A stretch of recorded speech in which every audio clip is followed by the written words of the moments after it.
There's no turning back now. Our world is constantly becoming better connected.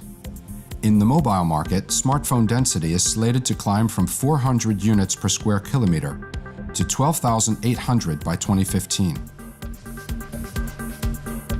In the next 5 years, data traffic via mobiles will be multiplied by 30, and half of it will be video.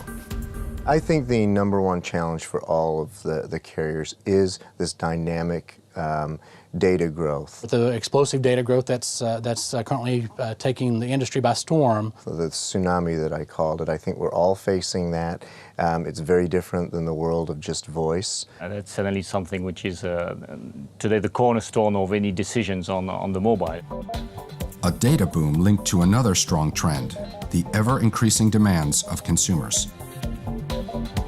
Clearly, one thing customers want is a reliable, consistent service. Customers have an ever-growing expectation of network performance. They're starting to understand about latency and throughput.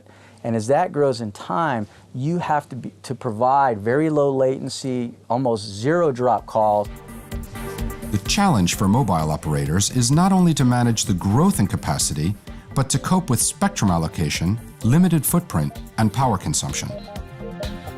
There's several regulatory challenges on facing us now. One is USF reform. Those are all key challenges that could affect the viability of our business long term. We're reducing the number of cell sites dramatically because of network vision, and that reduces the power consumption, reduces the carbon footprint. In the future, in order to contribute to such green Japan, there is a time when the operators will share such infrastructure. More capacity and more efficiency will only be made possible by investing in present and future networks. How can we provide much more cost-effective, more flexible, better value for money networks? Because at the end of the day, obviously the capacity to consume is virtually infinite. By going for a all IP network, we bring in a lot of cost efficiencies that will help to reduce the total cost of ownership, and then in return makes it a feasible business to provide a good customer experience at the right price with the proper ROI.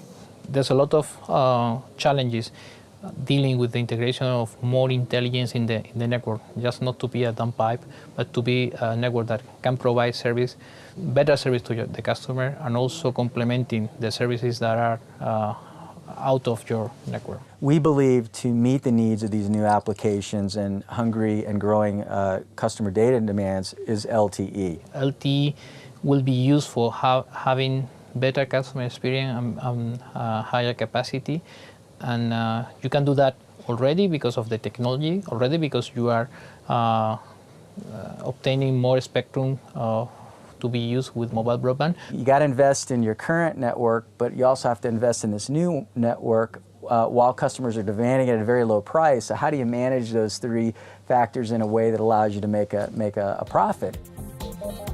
Paradoxically, data currently represents over 70% of mobile traffic, yet 85% of revenues are still generated by voice. Operators must move from connection to transaction.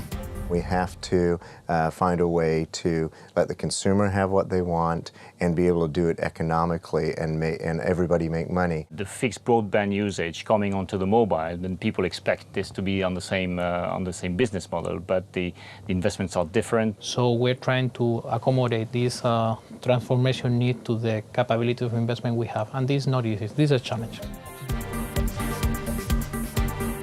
Operators need to rethink their business model, taking into account that not only the network, but the ecosystem of players will dramatically change.